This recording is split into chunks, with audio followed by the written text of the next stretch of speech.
친구들은 아무거나 막 주워 먹지? 파란불 빨간불에 흥분하지? 친구들 따라서 우르르 몰려다니지? 시장이 어려운 주린이가 걱정되신다면 대한민국 주린이 집 이베스트 투자증권.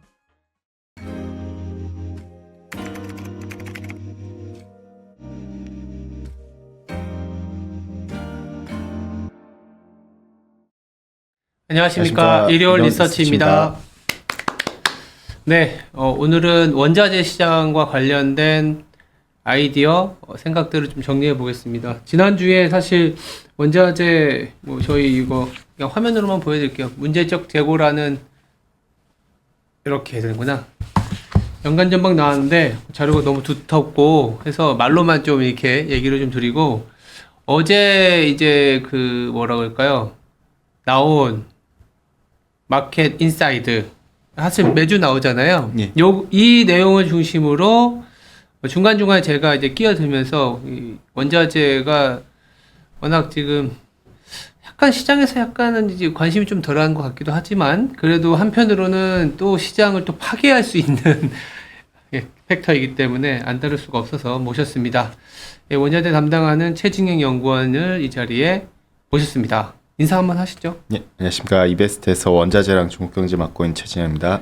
네, 여기 보면은 이 지난주의 자료지만 사실 연간 전망에서 유가에 대한 데이터를 좀 업데이트를 한 거잖아요. 예. 이 상저하고 방향의 유가라는 내용을 말씀하셨는데 저는 여기 얘기할 때 두 가지 포인트가 좀 궁금해요. 첫 번째는 어제 월스트리트저널에서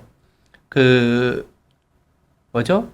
12월 4일에 오펙 플러스 회의 때 증산의 얘기가 나올 것이다라는 보도가 나와서 WTI 기준으로 76불인가? 예, 갔다가 다시 한 79불까지 예. 올라왔는데 그 진위 여부, 왜냐면 그 카스큐지 맞나? 발음도 힘들어. 그 기자 피살과 관련된 면죄부를 좀 줬잖아요, 미국에서. 두 번째는 중국이 또 리오프닝을 하다가 지금 시진핑 국가주석도 격리가 들어가 있고 걸린지는 안 걸린지 모르겠지만 그리고 지금 코로나 확진자 수가 너무 많아져갖고 리오프닝이 계속 더뎌진다. 이게 상저하고의 방향성과 아니면 크게 상관이 없는 이슈인지 이거 요긴해서 한번 얘기해 주셔도 괜찮을 것 같아요. 일단은 월스트리트저널에서 보도한 내용과 관련해가지고 사실 그 보도가 나오고 유가가 많이 급락했었다가 사우디 에너지 장관이 아니라고 일단 부인을 했거든요. 맞아요. 그러니까 자기들은 내년에 계속해서 200만 배럴, 일평균 200만 배럴 감산을 갖다가 하겠다라고 얘기를 메시지를 던졌고 이것은 이 같은 주장은 변화가 없다라고 한 번 더 못을 박아줬거든요. 근데 요즘 보면은 시장이 사실 루머로 왔다 갔다 하는 것 같아요. 그래서 이것도 루머, 저것도 루머 해서 사실 크게 저희는 루머에 대해서 좀 의식을 그러니까 하면 안 된다라고 좀 접근을 하고 있고요. 두 번째로 중국의 리오프닝과 관련해가지고도 사실 저는 블룸버그에서 한 큐에 완화한다라고 보도 나왔을 때 이거는 말이 안 된다라고 봤거든요. 요새 외신도 진위 여부가 조금 말이 안 됐다라고 봤었던 이유가 물론 제 인덱스 자료 이제 연간 전망 자료에 넣어놨지만은 중국은 병상이 부족해요. 일단 OECD 국가 중에서 멕시코보다 조금 나은 정도? 인구 대비했을 때 병상이 상당히 턱없이 부족하기 때문에 푸단대에서도 제 목요일 푸단대에서도 시뮬레이션 돌려본 결과 당장 여기서 제로 코로나 완화했다가는 대략 한 155만 명이 사망하게 되고 그 중에 한 78%가 초고령자이기 때문에 그렇기 때문에 당국에서도 경계를 하는 부분이겠죠. 결국에는 예전에 이제 팀장님께서도 말씀하셨겠지만은 중국 공산당은 배고프고 가난하면은 부자 탓이라 돌리면서 부자를 죽이려 하고 근데 반대로 지금처럼 사람이 죽어나가면 당의 탓이 되기 때문에 뭘 이도저도 못하고 있는 상황이다 정도로 볼 수가 있겠고요. 근데 한 큐의 완화가 저는 좀 제한적인 이유가 결국 앞서 말씀드린 이 같은 병상 문제도 병상 문제지만은 결국 mRNA 기반의 백신을 갖다가 맞은 적이 없다라는 사실. 결국 그동안 자기들이 만든 물 백신을 갖다 계속 마셨다는 사실. 근데 여기 보니까 저도 이거 보고서를 읽었거든요. 근데 여기 보니까 여기 써놨던데 중국 뭐죠? 여긴가? 여기 mRNA 기반 백신 중국 인민해방군과 워선바이오에서 자체 개발한 거를 네. 그러니까 아직 왜 자기들이 자체 개발한 mRNA 백신을 맞겠다? 뭐 일단은 자기들은 그렇게 일단 고수를 하고 있는 부분이겠고요. 일단 모더나나 이쪽이랑 협상이 불발돼 버렸으니까요. 일단 중요한 점은 중국 같은 경우에는 결국 그렇기 때문에 당장 뭔가 완화할 수도 없었고 코로나 역시도 계절성이 뚜렷하잖아요. 여름과 겨울철에 확산세가 두드러지기 때문에 왜 우리가 기본적으로 밀폐된 공간으로 들어가는 시즌이 여름과 겨울이죠.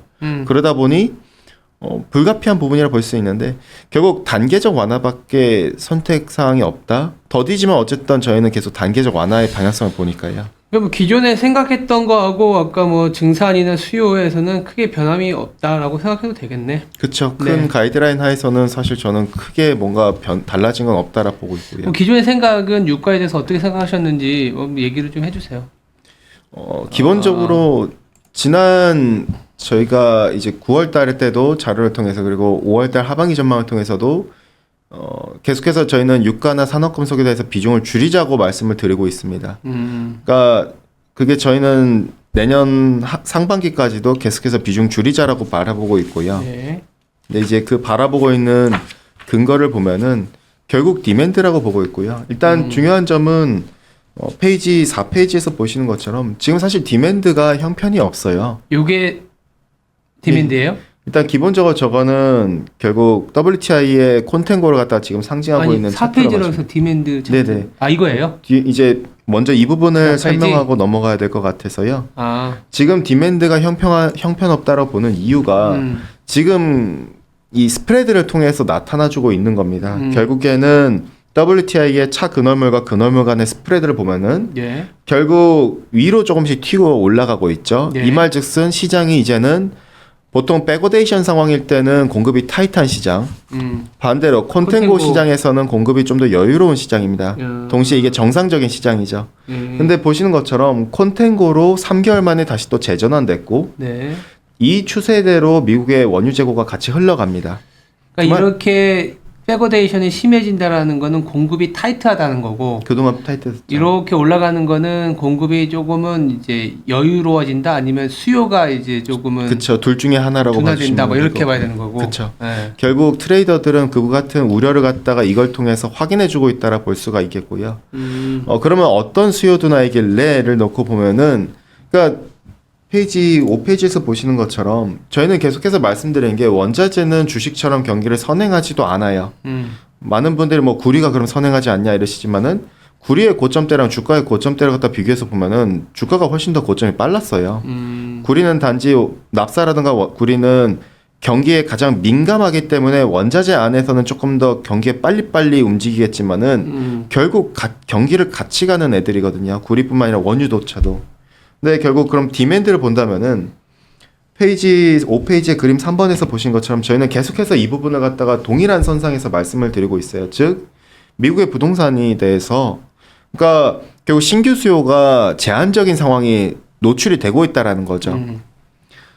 상단 차트에서 보시는 것처럼 부동산 경기 지표를 역축으로 그리면은 결국 실업률을 갖다가 선행을 하죠. 그러면은 방향을 봤었을 때 왜 그러면 실업률이 점진적으로 후행적으로 악화되느냐를 놓고 본다면은 부동산은 단순히 집이 아니죠. 결국 집을 사면 우리가 이 안에 건설이나 건자재 고용과 원자재만 있는 게 아니라 집을 사면 인테리어라고 인테리어 관련된 고용과 원자재가 들어가고 당연히 신혼들은 가전기기를 사고 당연히 신혼들은 다시 또 애를 낳으면 자동차를 사는 게 이 같은 수순입니다. 그럼 봤었을 때 이 같은 부품들을 또 운반하는 게 운송 수요죠. 이들의 고용과 이들의 원자재 수요를 순차적으로 반영하기 때문에 그래서 부동산을 갖다 후행한다라 볼 수가 있는데 즉 여기서 봐야 될 부분은 기존 수요가 아니라 신규 수요가 줄어들고 있다는 부분이거든요. 이 신규 수요가 줄어들고 있기 때문에 당연히 결국 디맨드가 약해지고 있다는 논리는 당연하겠고요. 그래서 왼쪽 하단 차트처럼 그렇기 때문에 내구재 수요가 상대적으로 약하고 오른쪽 하단 차트에서 보신 것처럼 재고 압박이 계속해서 올라왔다라는 사실을 우리가 알 수가 있겠고 6페이지의 그림 6번을 보시는 것처럼 마찬가지로 공급망 리스크가 완화된 건 역시도 한층 더 디맨드를 갖다가 사실은 좀 어떻게 보면 신규 발주를 위축되는 부분이라 볼 수가 있겠죠. 왜? 상단 차트에서 보시는 것처럼 공급망 압력 지수를 갖다가 역축으로 그리면은 재고 압박과 같이 갑니다. 그 말즉슨 그동안 기업들이 사실은 뭐 제조업 르네상스다 뭐다 하지만 사실 그게 아니라 공급망 리스크가 발생하는 바람에 제조업체들이 무리하게 수요 조사도 제대로 안 된 상황에서 발주를 넣으면서 이게 결과적으로 공급이 재개되면서 이 재고의 압박에 시달리기 시작했다라 볼 수가 있겠고, 결국 PMI 제조업 PMI에서 재고와 운송 시간 뺐을 때 재고가 상대적으로 높고, 하단 차트 보시더라도 마찬가지로 신규 주문보다 재고가 훨씬 더 높아지는 그림들을 우리가 알 수가 있겠죠. 그 말즉슨 지금 전방산업단에서 앞서 말씀드린 대로 부동산단에서 부분과 공급망 재개가 됨에 따라서 재고 압박 부분, 이 같은 부분들이 지금 우리는 중요한 부분이지 않겠는가? 저희는 이번 연간 전망에서도 접근했었지만은 지금은 원자재 재고가 문제가 아니라 전방산업의 재고가 문제다. 이게 먼저 해소가 돼야 된다. 왜? 원자재는 후방산업이고 이걸 먼저 써야 되는 부분이 전방산업이거든요. 이 전방산업의 재고가 쌓여있다는 거는 뒤에 후방산업에 속하는 원자재는 상당히 어떻게 보면은 신규 수요가 더딜 수밖에 없다라 볼 수가 있겠고요. 결국 그림 칠판에서 보신 것처럼 유가는 사실 뒤늦게 반영을 해요. 왜? 앞서 제가 말씀드린 대로 누가 원자재에서 가장 민감하게 반응하냐 경기에 구리죠. 납사나. 근데 뒤늦게 반영한 애들이 유가입니다. 왜냐? 그 운송을 해주는 애들이거든요. 상단 차트에서 보시는 것처럼 그림 7번에 결국 운송 수요는 이 신규 수요가 내구재 단에서라든가 이런 애들이 줄어들면은 운송 수요는 점점 줄어들 수밖에 없어요. 이걸 운반해주는 고용과 이들의 수요가요. 그럼 하단 차트 보신 것처럼 지금이야 디젤 재고가 타이트하다지만은 결국 이들 역시도 후방산업이죠. 이들의 재고 역시도 조금씩 올라갈 수밖에 없어요. 그렇기 때문에 디맨드 단에서 주식시장은 뭐 경기 침체에 대한 우려든 뭐든 어쨌든 충격을 예상하면서 반영해왔던 반면에 원자재는 그렇지 않았거든요. 그렇기 때문에 원자재 지수가 주식 자산 대비했을 때 상대평가로 고평가를 받고 있는 게 바로 이 같은 문제라 볼 수가 있겠고요. 다음 페이지 보시면은 중국 역시도 기대감이 상대적으로 너무 높았죠. 앞서 말씀드린 대로 결국 저희는 블룸버그나 이쪽에서 너무 제시한 것처럼 한 큐의 완화는 저는 제한적이라 봤었는데 이 같은 부분에 있어서 시장이 너무 오버하면서 루머를 갖다 확대 해석하고 이걸 시장에 계속해서 투영하려 했었거든요. 근데 그렇지 않다라는 게 한 번 더 재확인됨으로써 결국 모든 것들이 자꾸 톤 다운되는 그림들이 나타났다라 볼 수가 있겠고요. 다만 저희 역시 바라봤었을 때 유가단에서 WTI 기준 내년도에도 하단을 계속 70%를 갖다 바라보고 있어요. 여전히 레벨 다운을 접근하고 있죠. 그럼에도 불구하고 이 같은 수요가 둔화되는 부분을 감안해내도 불구하고 내년도에 어째서 상저하고의 방향성을 바라보는가, 어째서 하단은 제한적이시라고 바라보는가. 그러니까 하단을 $70 WTI 기준으로. 맞습니다. 왜 그렇게 바라보냐면은 크게 저희는 세 가지 측면으로 접근을 합니다. 왜 그렇게 보냐면 첫 번째, 이 석유 시장은 정말 매력적인 게 여타 원자재는 수급을 왜곡시켜주는 존재가 없어요. 근데 석유 시장은 이 수급을 왜곡시켜주는 존재가 있죠. 바로 오펙 플러스라는 존재죠. 오펙 플러스는 결국에는 2016년 말 때쯤에 결성된 이들의 집단은 결국 수급을 갖다 조정하는 결정자가 됩니다. 사실 2019년까지 저유가여야 했었어요. 그럼에도 불구하고 유가가 계속해서 2016년 이후로 올라갔었던 이유는 이들 바로 수급을 왜곡시키는 존재가 있었기 때문이죠. 그렇기 때문에 이들의 존재가 유가의 하단을 갖다가 계속해서 수요 충격을 상쇄해주는 역할을 갖다가 더 해줄 수 있다라 볼 수가 있겠고요. 그림 9번에서 보시는 것처럼 마찬가지로 상단 차트에 이들의 유휴 캐파와 하단 차트에는 재정경영 유가 간의 유가의 스프레드를 봤었을 때 결국 이들의 마진이 훼손되면 훼손될수록 더 적극적으로 감산에 나설 가능성은 농후하다라고 저희는 볼 수가 있겠고요. 이게 지금 스프레드가 플러스 있다라는 거는 그쵸, 이익 구간인 거죠. 이익인데 이게 이익의 폭이 점점 줄어들기 때문에 감산의 이 욕구가 많아질 수 있다. 그쵸. 지금이야 사실 뭐 일평균 200만 배럴 감산이라 하지만은 사실 저희가 지난번 때도 말씀드렸지만은 사실 페이퍼 컷이에요. 명목상에만 있는 감산. 실질적인 감산 효과는 100에서 105만 배럴이거든요, 일평균. 근데 그 이외에 추가 감산을 할 수 있는 여력은 보시는 것처럼 상단 차트에 유효 캐파를 통해서 우리가 알 수 있다는 사실이죠. 그동안 꾸준히 그래도 산유량을 올려왔었거든요. 그러면은 감산 여력도 있다라는 사실이기 때문에 우리가 접근해서 봤었을 때 이 시장을 왜곡하는 존재, 즉 여타 원자재보다 매력적인 바로 이 같은 오펙 플러스라는 존재에 대해서 우리가 중요하게 바라봐야 되는 부분일 테고요. 두 번째는 디맨드죠. 저는 사실 디맨드가 내년은 상당히 베어리시하게 바라보지는 않아요. 물론 내년 상반기까지는 여전히 안 좋게 바라봤고 지난 5월달 하반기 전망에서도 올해 하반기부터 계속 수요가 안 좋다라고 말씀을 드려왔었거든요. 근데 내년 하반기로 갈수록 저희는 제가 봤을 때는 디맨드가 나쁘진 않아 보여요. 점점. 왜? 그림 10번에서 보신 것처럼 저는 중국의 역할이 앞으로 조금 더 비중이 커진다라 보거든요. 어째서? 결국에는 중국은 중국 부양책의 효과가 후행적으로 반영되는 시점이라 저는 봐요. 이제 곧 있으면. 그게 언제지를 갖다 놓고 봤었을 때는 우리가 시차를 접근해서 보면요. 중국의 부양책은 늘상 대략 한 12개월 정도 시차를 두고 작용을 합니다.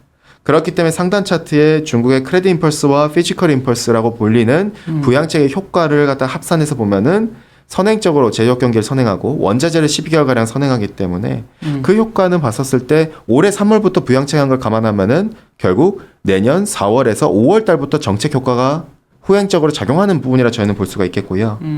그렇게 인프라 같은 경우에는 대략 한 17개월 시차가 존재하는데 작년 10월부터 이 발계위에서 인프라를 갖다 많이 심사를 인가를 해줬는데 이 효과는 그말즉슨 내년 7월 달부터 효과가 반영이 돼요. 그렇기 때문에 저는 내년 사실은 2분기 말과 내년 하반기로 갈수록 중국의 정책 효과에 대해서 좀 더 포커스가 맞따라 바라보고 있고요. 그렇게 본다면은 그림 10번 하단 차트처럼 지금이야 전방 산업의 재고 압박이 심하고 이것 때문에 저는 원자재가 레벨 다운 한 번 더 한다라 바라보지만은 내년 못해도 2분기 말대로 갈수록 중국의 부양책의 효과가 후행적으로 반영된다면은 이 부분이 결국 전방 산업단에서 재고 해소로 갖다가 나타날 테고 그러한 부분 단에서는 결국 저는 봤을 때 하반기로 넘어갈수록 유가가 조금씩 개선될 수 있는 그림 유효하지 않겠는가라 볼 수가 있겠고요. 특히 그림 11번 봐주시면은 제로 코로나 역시도 제가 앞서 말씀드린 대로 단계적 완화가 유효하다라 바라봤어요. 더디지만. 왜? 크게 두 가지 측면인데 첫 번째로 결국 자체 개발한 mRNA 기반의 백신이 어쨌든 이제 부스터샷 임상실험 관련해서 윤리 심사를 갖다가 지지난주에 통과가 됐어요. 그래서 결국에는 곧 있으면은 맞을 수 있다는 기대감이 커질 수 있겠죠. 더불어서 두 번째는 이 당대회 이후에 새로운 지도가 이제 출범을 했어요. 근데 이들이 이제 공식 성상의 행정부로서의 수장으로 나타나는 시점은 언제냐? 바로 내년 3월 양회입니다. 내년 3월 양회이기 때문에 공식 석상에 이제 본격 진입하는 게 내년 3월 양회라면은 새로운 지도부는 정책의 퍼포먼스가 필요해요. 근데 마침 또 3월 달까지는 코로나의 계절성이 종료가 되는 시점이죠. 그거에 맞춰서 순차적으로 단계적 완화가 유효하지 않겠는가? 마침 그때 시점을 빌어서 제가 볼 때는 고령층을 대상으로 우선적으로 부스터샷을 갖다 조금씩 맞아나가는 단계가 되지 않겠는가? 그렇게 보면 내년 하반기로 갈수록 이 같은 부분 회복, 이들의 그럼 제로 코로나가 점진적 회복되면은 하반기로 갈수록 내년 상반기 때는 중국의 부동산 디폴트 리스크가 높지만은 역대급으로 내년 하반기로 갈수록 다시 디폴트 리스크가 진정이 되고 왜냐 올해 부양책 효과가 나오니까요. 부동산 단에서 더불어서 내년 하반기로 갈수록 제로 코로나에 있어서 완화 효과가 부동산 거래량이 개선될 수 있기 때문에 부동산이 개선되면은 지방정부의 세수가 확보되고 지방정부의 세수가 확보되면은 다시 또 이들의 지출이 재정 효과로 나올 수 있기 때문에 이 선순환 구조로 본다면은 내년 하반기 중국이 좀 더 우리가 좀 주목해야 되는 부분이라 볼 수가 있겠고 이들의 디맨드가 저는 조금 중요하다고 볼 수가 있겠고요. 야, 그렇게 생각해 보니까 중국은 2020년 코로나가 발발하고 나서 만 3년이 지나야 의미 있는 리오프닝이 시작되는 거야.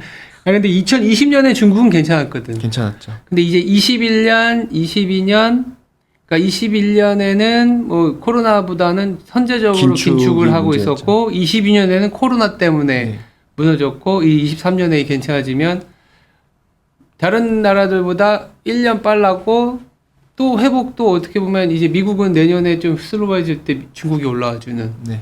그림이 약간 엇박자가 나면서 내년에는 중국이 조금 바텀 역할을 해줄 수 있지 않겠냐라는 게 그래서 지금 글로벌 투자 은행들이 중국에 대한 콜을 하는 게 이런 것도 있긴 있는 것 같아요. 그렇죠. 오케이. 그리고 마지막 세 번째로는 네. 저희가 주목하는 부분이 결국에는 캐펙스의 선행성입니다. 캐펙스 안 해놨다. 그렇죠. 그러니까 유가가 과거 저유가로 당분간 최소 못해도 3년에서 5년 동안 회귀하기가 어려운 이유가 물론 저는 3년 또는 이제 5년 이후를 본다면은 공급 과잉으로 넘어갈 거라 봐요. 그 부분에 대해서 인덱스 자료에 자세하게 나와 있으니 참고하시면 될 것 같고요. 그러면은 바로 이 9페이지 상단 차트 그림 C 2번의 상단 차트 보신 것처럼 캐펙스는 공급을 선행합니다. 그동안 탄소 중립이라는 엉터리 정책, 즉 유럽 국가들은 그동안 러시아한테 값싼 원유라든가 값싼 PNG를 받아다가 이게 당연하다라고 착각하면서 탄소 중립 정책을 만들었어요. 근데 이 바보들이 결국엔 문제였던 거지, 이게. 자기들이 탈원전하고 자기들이 신재생하겠다라는 것 갖다가 이걸 기반으로 부족 부분을 갖다 러시아한테 값싼 가격에 에너지를 조금 조달받으려고 했었던 잔머리를 굴렸는데 결국 정치 리스크를 갖다 피할 수가 없었다는 사실이고요. 우리나라 정부도 지난 5년 동안 사실 독일을 모방해 왔었으니까 정책을 결국에는 이 같은 공급 부족 사태에 있어서 우리가 봤었을 때 앞으로 캐펙스의 선행성 보면 3년에서 5년 공급 부족 그렇게 본다면은 결과적으로 뭐 미국도 캐펙스 늘린다고 발표는 하긴 해요. 그러니까 바이든 행정부가 8월 달에 IRA 법안을 통해서 조맨친에 의해서 공약을 뒤집었죠. 연방정부 소유 안에 토지 안에서 유전개발 허가를 해줬고 더불어서 안전마진 설정을 통해서 전력비춘유 땅에서 캐펙스 투자 확대를 유도를 하고 있고 그러나 왼쪽 하단 차트처럼 그림 13번에 선행적이기 때문에 캐펙스는 그 공급이 당장 뭔가 역할을 해주기 어렵다는 사실이겠고요. 오른쪽 하단 차트처럼 보시는 것처럼 오펙 플러스 안에서 걸프 삼국과 이라크 역시도 캐펙스 확대를 갖다가 과거에 해놨지만은 그게 반영되는 시점이 있다라는 사실이죠. 그렇기 때문에 여전히 3년에서 최소 못해도 늦어도 5년까지는 공급이 타이트하고 그 차트가 이 차트인가요? 맞습니다. 야, 이 차트만 보면은 이렇게 내려갔을 때 S&P 에너지가 테크보다 이렇게 압도적으로 수익률이 시작됐는데 이제야 시작됐다라고도 볼 수 있겠네요. 저는 좀 그렇게 바라보고 그럼 내년에도 오일 쪽이 아니, 오일이라기보단 약간 에너지 기업들, 네. E&P 기업이라든지 네. 에너지 기업들이 뭐 미국 기준이긴 하지만 테크보다 더 우위에 설 가능성이 이 차트로는 있겠다. 그러니까 유가의 방향성과는 유가가 오르고 내리는 거하고도 상관이 있긴 한 것 같은데 그래도 그거보다 이 캐펙스가 줄어드는 구간이 이미 기투자한 게 적어서 이게 더 올라갈 수 있겠다라고도 볼 수 있겠네요. 그렇죠. 그래서 사실 뭐 넘겨짚자면은 워렌 버핏이 왜 에너지에 투자했을까를 놓고 봤을 때 사실 이런 부분도 없지 않아 있지 옥시덴탈, 않을까? 쉐브론, 네, 저는 3분기 그 지분 신고한 거 보니까 더 비중을 늘렸더라고. 네, 그래서 넘겨짚어 보자면 이 정도이지 않을까라고 생각을 해봤고요. 그래서 봤었을 때 우리는 그렇기 때문에 내년에 테일 리스크가 내년 상반기 때 발생한다 하더라도 물론 그럴 가능성이 있을지 없을지는 모르겠지만은 하더라도 단기 충격이 있다 하더라도 차트에서 보시는 것처럼 금융위기 때도 그런 테일 리스크가 발생했었을 때도 사실 단기적이었었어요. 결국엔 다시 위로 도돌이표로 되돌림 현상이 나타났었거든요. 그렇기 때문에 저는 이 부분 분명 유효하지 않겠는가라고 좀 접근을 해주시면 이 차트는 좀 재미있다. 한번 고민은 해볼 필요가 있겠네요. 진짜 워렌 버핏이 이유가 있겠네요. 그래서 10페이지 봐주시면은 물론 이제 우리가 봤었을 때 분명 유가나 메탈도 그렇고 여전히 하방 리스크 노출돼 있죠. 네. 그래서 팀장님께서 네. 만드셨던 차트인 그림 15번에 보신 것처럼 우리의 지금의 위치와 그 다음에 앞으로의 방향성을 보면은 내년 상반기 때 즉 하단을 갖다 확인하려고 하겠죠. 근데 그 하단에 있어서 방어 역할을 제가 볼 때는 중국이 해주지 않겠는가? 여기서 중국이 좀 해주고. 예. 그렇게 좀 접근을 하고 있고 그렇기 때문에 저는 사실 내년도를 갖다가 연간 전망에도 넣어놨지만은 디스인플레이션과 리플레이션의 경계 구간으로 저는 좀 접근을 하고 있거든요. 결국에는 지금 물가 하락 때문에 디스인플레이션에 대한 기대감이 높아지는데 근데 또 내년 1분기 때는 부동산의 후행적인 영향 때문에 실업률 올라오면서 미국 단에서 디플레이션에 대한 우려가 형성될 거라고 봐요. 그러나 사실 그게 디플레이션에 대한 우려일 뿐 실제로 오진 않다라 보고 오히려 연말로 갈수록 중국의 역할과 이런 걸 감안하면은 연말로 갈수록 리플레이션에 대한 기대가 다시 또 온다면은 우리가 좀 이렇게 본다면은 지금이야 에너지나 산업공사 안 좋지만은 내년 하반기로 봤을 때는 우리가 하방 리스크 단에서 좀 줄어드는 부분 물론 다시 되돌릴 필요 이제 좀 이거랑 같이 엮어서 놓고 보자면은 또 한편으로는 이제 좀 레이 사이클과 리플레이션이 들어가기 전점이 이런 구간인 상황인데 내년이 그 말짓은 다른 한편으로는 금이 또 가장 매력적일 수가 또 금? 있겠고요. 그렇죠. 그치, 실질 금리가 내려가니까. 그렇죠. 동시에 또 레이 사이클에서 금은 가장 매력적이고 동시에 리플레이션 사이클에서 금은 또 매력적이고 더불어서 저는 금보다 또 금광기업이 또 더 골드 마이너. 그렇죠. 왜냐하면 코스트 푸시 인플레이션이 더 악화되지 않는다면은 금광기업이 금 ETF보다 상대 성과가 더 좋아질 수 있다라 접근하기 때문에 그래서 내년에 뭐 테일 리스크 발생한다면 시스템 리스크에 대한 우려 때문에 뭐 마진콜 당하면서 금 역시도 약할 수는 있겠지만 단기적으로 그러나 방향성 측면에서는 금이 내년엔 제일 매력적으로 접근할 수 있겠고요. 내년 원자재 중엔 골드 마이너 ETF도 있고 골드 마이너 기업들을 뭐 직접 사기에는 조금 골드 마이너가 딱히 떠오르는 기업이 없네. ETF로는 있으니까. 근데 이제 ETF 는 중국계 있지. 기업 중에서는 뭐 쯔진 마이닝이라든가 이런 애들도 중국 기업 있을 사는 거고. 거는 조금 리스키해서 중국으로 인해서 우리가 수혜를 볼 수 있는 아니면 글로벌이 중국 때문에 꼭 수혜를 보는 게 아니라 이 중국의 움직임 때문에 수혜를 본다라는 거는 골드 마이너 유가는 내년 한 여름 이후에나 이렇게 보면 되겠네요. 뭐 ETF로도 많이 있으니까요. 골드 마이너 그렇죠. 골드 마이너로 뭐 GDX 같은 저희가 GDX. 지난주에 위클리 자료를 통해서 이제 ETF 추천 ETF를 갖다 뒤에 소개를 갖다 넣어놨는데 이제 금은 GLD가 있겠고 금광은 이제 GDX가 있기 때문에 이런 부분 저희가 좀 참고하시면 될 것 같고요. 미국에 상장되어 있는 ETF입니다. GDX는 그 배당도 줄 텐데. 그렇죠. 배당이 높아요. 그래서 사실 내년 하반기로 가서 제가 볼 때는 분명 일드 헌팅 얘기가 좀 많이 나올 것 그러니까 같아서 GDX의 골드 방향의 우상향을 갈 수 있고 더불어서 배당도 최소한 3% 이상일 것 같은데. 예, 3% 이상이죠. 그러니까 그렇기 이것도 때문에 괜찮을 것 같은데요. 이 부분에 대해서도 저는 사실 되게 좀 왜냐면 그동안 금광기업이 안 좋았었던 이유가 코스트 푸시 인플레이션 영향이 더 강했어요. 금 가격도 물론 영향을 받았겠지만은 근데 문제는 매 분기마다 이제 캐펙스 비용까지 감안한 AISC 코스트가 계속 올라갔거든요. 왜냐? 코스트 푸시 인플레이션이 계속해서 발생을 하니까 결국 비용의 문제가 계속 작용을 했었으니까요. 금광기업 입장에서는. 근데 결국 우리가 시장의 컨센 자체가 코스트 푸시 인플레이션이 내년도로 갔을 때는 좀 진정되는 국면이라고 접근을 한다면은 그러면은 금광기업의 가장 큰 리스크 두 가지. 첫 번째, 금리 단에서 상단 이제 목에 점점 차고 있다라는 부분. 이게 그러면은 금광기업한테 우호적이고. 두 번째, 코스트 푸시 인플레이션이 내년도로 갈수록 점점 희미해진다면은 마찬가지로 비용 압박이 개선된다면은 금 가격이 올라갔을 때 사실 어떻게 보면 마진 단에서 더 개선되는 그림. 그리고 내년 하반기로 갈수록 일드 헌팅 단에서의 니즈라던가 이런 걸 좀 더 우리가 가미해서 보자면은 그러면 배당도 높고 이런 환경이 나쁘지 않은 금광기업이 내년에 그나마 좀 금보다는 양호한 성과를 보이지 않겠는가 정도로 정리하시면 될 것 같고요.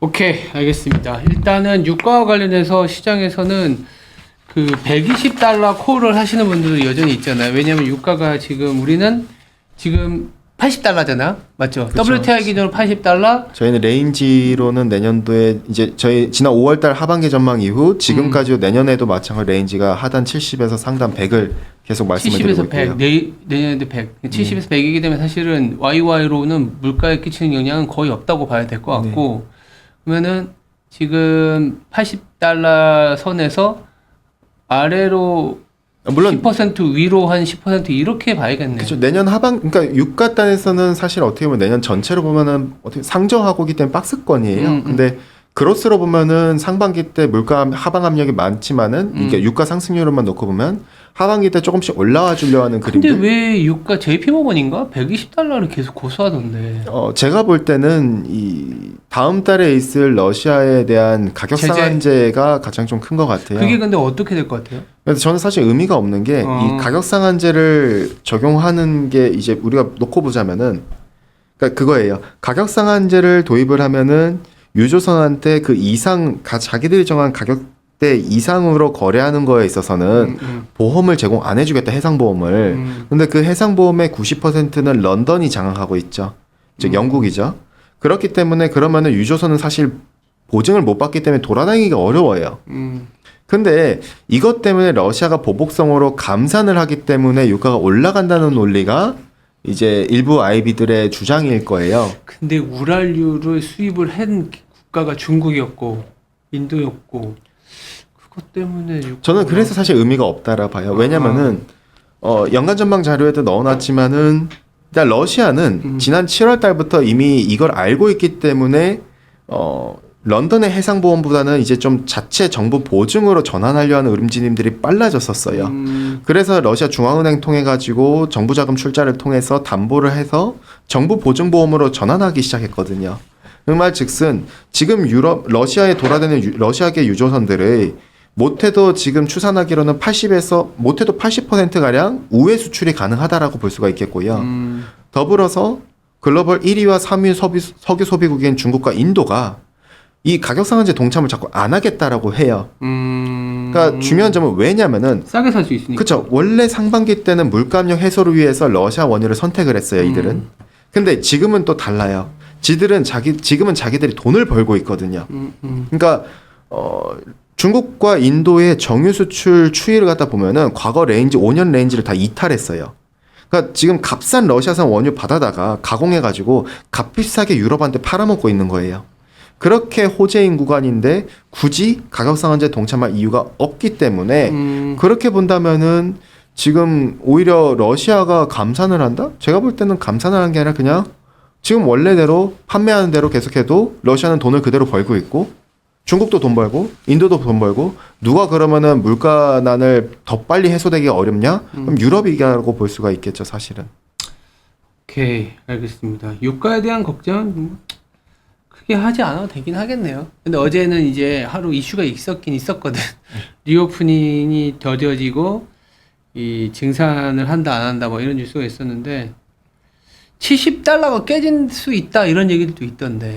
뭐 이제 만약에 진짜 테일 리스크가 발생한다면은 테일 리스크. 아니 근데 왜 유가라는 게 방향성이 한번 또 잡히면 우리는 70달러 정도로 갔지만 훅 빠질 수 그쵸. 있잖아요. 이제 제가 예상한 것보다 경기 둔화가 더 세면은 그러면은 이제 뭐 한 60불 때도 바라볼 수 있겠고 만약 시스템 리스크라면은 40불 때도 한 번은 단기적으로는 40불 때도. 바라볼 수도 있겠죠. 유가가 근데 사실은 70달러 깨고 내려가면 이거는 단기로는 주가가 하루 이틀은 변동성이 생기겠지만 이 글로벌 이제 비용을 딱 낮춰주는 이슈이기 때문에 내년에 대한 소위 말하는 글로벌 바잉 파워를 높이는 이슈가 또 되지 않을까라는 생각에서 저는 유가가 계속 하방 압력이 뭐가 더 있을까 이렇게 고민도 하고는 하는데 일단 70달러에서 100달러, 80달러 선에서의 어떤 위아래의 변동성, 박스권 이렇게 봐야 되겠네요. 예, 저는 좀 그렇게 보고 있다고 봐주시면 될 것 같습니다. 그리고 마지막에 이제 골드마이너 ETF GDX도 한번 추천해 주셨습니다. 이 정도면 될 것 같아요. 혹시 추가로 더 얘기할 게 있을까요? 아니요. 이제 저희 근데 하반기 전망 자료가 나왔는데 하반기 연간. 예, 하반기 이 연간 자료가 나왔는데 이거는 뭐 제가 많이는 말씀을 많이 못 드렸어요. 근데 이거는 이제 좀 참고해 주시면 될 것 같아요. 내년에 대해서 제가 어떤 고민을 했는가 참고만 해주시면 될 것 같습니다. 이게 100페이지가 넘는 거라서 한번 뭐 저희 홈페이지 올라가 있는데 사실 또 유가가 가장 중요하다고 봤기 때문에 유가를 다뤘고 그 사이에 이제 금 같은 경우에는 이제 실질금리에 연동돼 있고 그런 부분이라서 뭐 탑픽, 원자재의 스탑픽이라고 좀 봤었던 것 같아요. 알겠습니다. 네. 여기서 그럼 마치도록 하겠습니다. 함께 고민하시죠.